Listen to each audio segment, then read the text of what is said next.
नमस्कार, मैं डॉक्टर अमरेंद्र सिंह, आपका स्वागत है मेरे यूट्यूब चैनल में। आज हम टॉपिक पे कवर कर रहे हैं कि होम्योपैथी में कॉम्पिटिटिव एग्ज़ाम की कौन सी बुक्स पढ़ा जाए, जिससे हम एग्ज़ाम को आसानी से बीट कर सकें। पहला बुक है डॉक्टर बीके चौहान का, जिसमें तीन पार्ट्स में किताबें उपलब्ध हैं। जो तीन पार्ट्स में जो किताबें उपलब्ध हैं उसमें फर्स्ट पार्ट के बारे में आज हम डिस्कस करेंगे, और जो प्रीवियस ईयर के आए हुए क्वेश्चंस है यूपीपीएससी या एमडी के जो पूछे हुए क्वेश्चंस है, आज उसको एज सब्जेक्ट वाइज हम इसको इस वीडियो में एटलीस्ट 50 क्वेश्चंस हम लोग डिस्कस करेंगे। पहला है ऑर्गन ऑफ मेडिसिन। तो ऑर्गन ऑफ मेडिसिन के जैसा कि आप देख सकते हैं वीडियो में कि फर्स्ट है यूपीएससी 002 यानी कि 2002 का आया हुआ question, the fundamental cause of congenital idiosyncrasy is.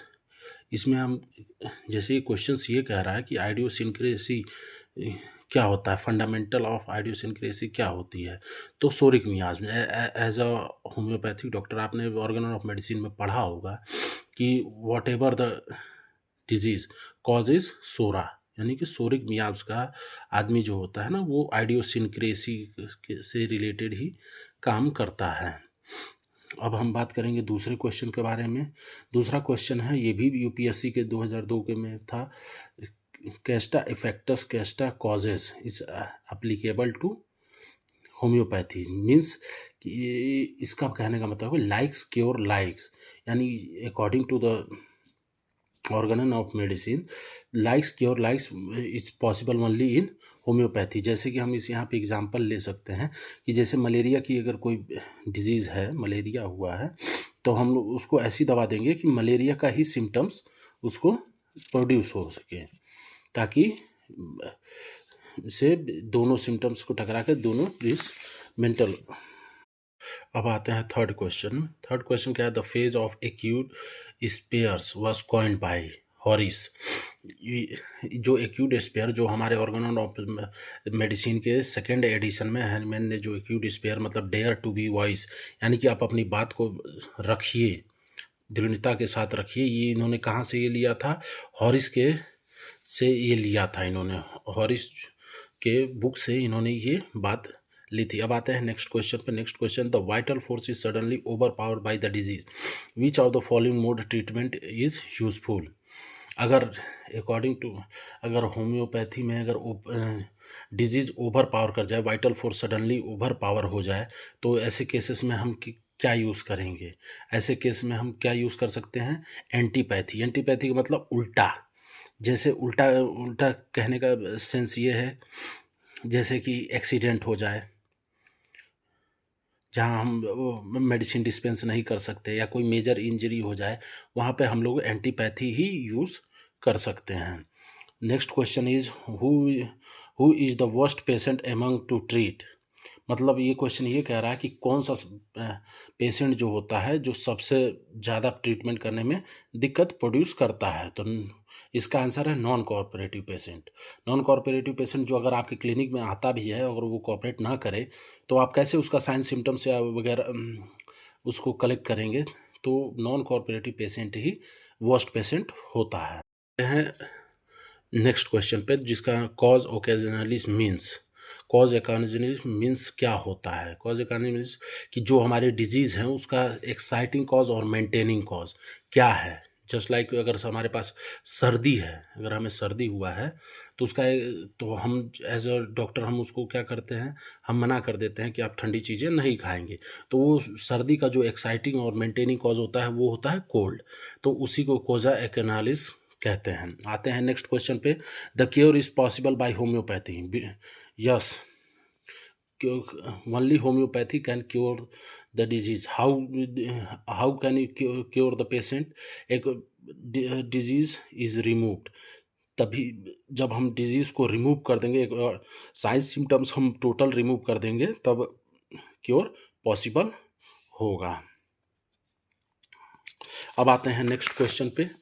Next question है, name the chronic मियाज्म of the following symptom complain better than abnormal discharge. कौन सा क्रॉनिक, ये क्वेश्चन ये कह रहा है कि कौन सा क्रॉनिक मियाज्म है ठीक है, जो abnormal discharge like leucorrhoea, coryza जैसे उसको बेटर फील होता है। तो ये सिर्फ एक ही मियाज़्म है जिसको हम लोग साइकोटिक मियाज़्म कहते हैं, जिसमें लिकोरिया डिस्चार्ज हो, कोराइजा हो, जिसमें साइकोटिक मियाज़्म ही डिपेंड करता है। अब आते हैं नेक्स्ट क्वेश्चन, जो कि क्वेश्चन नंबर 9 है। क्या करता है? For the treatment of intermittent fever doctor Hahnemann has advise to prescribe the patient. Hahnemann ने इंटरमिटेंट फीवर को किस तरह के मेडिसिन को प्रिस्क्राइब करने के लिए कहा है? Antipsoric medicine in low potency. क्यों एंटीसोरिक मेडिसिन क्या है था? क्यों? तो वो इसलिए उन्होंने कहा है कि मान लीजिए कि पेशेंट जो है वो बीच में अच्छी तरीके से एलोपैथिक ट्रीटमेंट ना लिया हो, चाहे होम्योपैथिक ट्रीटमेंट ना लिया हो, या कोई ट्रीटमेंट ऐसा ना लिया हो जिससे बुखार सबसाइड हो गया हो, बाद में फिर वो एज इंटरमिटेंट फीवर आने लगा है, इसीलिए उन्होंने antipsoric medicine in low potency में दिया हुआ है। अब आते हैं क्वेश्चन नंबर 10 पे। क्वेश्चन नंबर 10 क्या कहता है? The peculiar constitution although otherwise healthy possess disposition to be thought in to more or less state certain things which seem to produce no change in many other individual in condition called idiosyncrasy. जैसे कि शुरू में question था ना, जो आइडियोसिनक्रेसी, तो उसमें कोई चेंजेस अचानक से आए। आइडियोसिनक्रेसिस में हम ये कह सकते हैं कि जैसे कि हम लोग जैसे हेल्दी ह्यूमन बींग्स पे जब भी हम मेडिसिन का प्रूविंग करते हैं तो कुछ मेडिसिन्स ऐसे होते हैं जो कुछ सिम्टम्स ऐसे होते हैं जो कुछ ही प्रूवर में प्रूव होते हैं, वो सारे में प्रूव नहीं होते हैं, इसीलिए हम उसको आइडियोसिनक्रेसी कहते हैं। अब आते हैं नेक्स्ट क्वेश्चन पे। नेक्स्ट क्वेश्चन है question number 11। Psora sycotic miasm to treat as a. ऐसे केसेस में कैसे ट्रीट करेंगे? अगर किसी पेशेंट के अंदर सोरिक भी सिम्टम्स हो और साइकोटिक भी मियाज़्म हो तो कैसे करेंगे? इसको मिक्स मियाज़मेटिक केस मान के उसका ट्रीटमेंट करेंगे। अब आते हैं नेक्स्ट क्वेश्चन पे। Treatment is of the so called mental emotional disease mentioned in which organ of medicine, in which aphorism of organ of medicine. यानी कि यहाँ क्वेश्चन ये है कि इमोशनल डिजीज़ और मेंशन किस एफोरिज्म में है ऑर्गन ऑफ मेडिसिन के। तो ये एफोरिज्म नंबर 210 से लेकर 230 तक में है, जिसमें हम लोग को बताया गया है कि ट्रीटमेंट मेंटली और इमोशनली डिजीज़ को कैसे हम लोग ट्रीट कर सकते हैं। आते हैं क्वेश्चन नंबर 13 पे। Which of the following consider the landmark book in homeopathy? रेनी एजीन मेटिलेरे। माफ़ कीजिएगा, थोड़ा सा प्रोनाउंसिएशन में मुझे दिक्कतें आ रही हैं। ओके, नेक्स्ट क्वेश्चन है question number 14। Which of the above question number 30 authored by doctor Hahnemann. तो हैनीमैन क्वेश्चन ये है कि क्वेश्चन नंबर 13 में कौन से ऑथर, क्वेश्चन नंबर 13 का ऑथर कौन था? तो हैनीमैन ए और B, there is some option over there. तो हम क्वेश्चन नंबर 15 पे आते हैं। क्वेश्चन नंबर 15 क्या कह रहा है? Treat the pseudo syphilis cases successfully, Hahnemann advise given treatment to antipsoric medicine. क्यों एंटीसोरिक रेमेडी? आप इसको डिटेल में ऑर्गन ऑफ मेडिसिन में पढ़ सकते हैं। अब आते हैं नेक्स्ट क्वेश्चन, क्वेश्चन नंबर 16 पे। Homoeopathy aggravation due to. अब इसमें ये कह रहा है कि होम्योपैथी एग्रावेशन कब होता है? Primary action of medicine. जैसे हम जो भी हमने according to the science symptom हमने जो भी मेडिसिन लिया है, उसके बाद जो भी मेडिसिन का जो भी एक्शन होता है उसको हम लोग प्राइमरी एक्शन ऑफ मेडिसिन कहते हैं। अब आते हैं question number 17। A person come to small piece of straw foreign body in his eyes, which of the following is correct? The case should be managed as per instruction footnote of 7 organ of medicine related to कैजाओकैनालिस। यानी कि यहाँ पे यहाँ पे question ये कह रहा है कि अगर किसी फॉरेन बॉडी आपकी आंख में पड़ जाए तो इस केस में कैसे करेंगे? तो इसमें एज अ इंस्ट्रक्शन ऑफ कैजाओकैनालिस कि उसका एक्साइटिंग कॉज और मेंटेनिंग कॉज क्या है वो उस पर डिपेंड करता है। अब आता है क्वेश्चन नंबर 18 पे।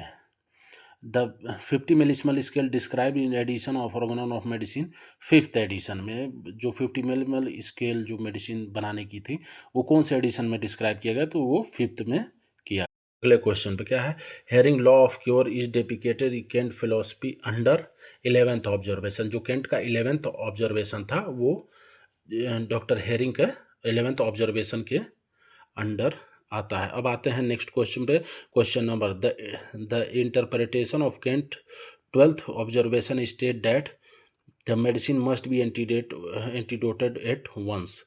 यानी कि यहाँ जो केंट का 12th जो ऑब्जर्वेशन था कि जो हमने जो भी मेडिसिन दिया है उसको एक बार एंटीडोट जरूर करें। अब आते हैं नेक्स्ट क्वेश्चन पे। Next question number 21, what happen the two similar disease strength meet in a living organism, the stronger will be suspended to weaker one. अगर दो सिमिलर डिजीज अगर एक ही कॉम्प्लेक्स के हैं या एक ही पावर के हैं तो क्या करेगा कि जो स्ट्रॉन्गर होगा वो रह जाएगा और वीकर वन को बॉडी से बाहर कर देगा। अब आते हैं क्वेश्चन नंबर नेक्स्ट क्वेश्चन पे। The highest ideal of cure is rapid gentle permanent restoration of health according to the Organon of medicine aphorism number 2 कि हाईएस्ट आइडियल ऑफ क्योर क्या होना चाहिए, तो rapid gentle permanent restoration of health. अब आते हैं question number 23 पे। Removal of totality of symptom means removal of the disease, this concept reflected to, यानी क्वेश्चन ये कह रहा है कि removal of the symptom means removal of the disease, यानी कि अगर जो सिम्टम्स निकल गए तो डिजीज निकल गया। ये कौन से एफोरिज्म में बताया गया, तो ये एफोरिज्म नंबर 17 में ऑर्गेनन ऑफ मेडिसिन में बताया गया। नेक्स्ट क्वेश्चन है, what is the need to repeat the first prescription. हमें फर्स्ट प्रिस्क्रिप्शन की नीड क्यों होती है रिपीट करने के लिए। द एम्बुलेशन कम्स टू, यानी टू स्टैंड स्टिल, यानी कि जो एम्बुलेशन यानी कि जो पेशेंट को आराम होता है वो रुक जाता है, इसीलिए हम फर्स्ट प्रिस्क्रिप्शन को उसको रिपीट करते हैं। अब आते हैं क्वेश्चन नंबर 25 पे। Which of the following miasm as a symptom desire for cold food. Syphilis, यानी कि जो सिफिलिस का पेशेंट होता है कि वो जो पेशेंट होता है वो हमेशा हर चीज़ को ठंडा ही खाना पसंद करता है। तो वीडियो में बस इतना ही। इसके अगर वीडियो पसंद आए तो लाइक करें, चैनल को सब्सक्राइब करें। Thank you.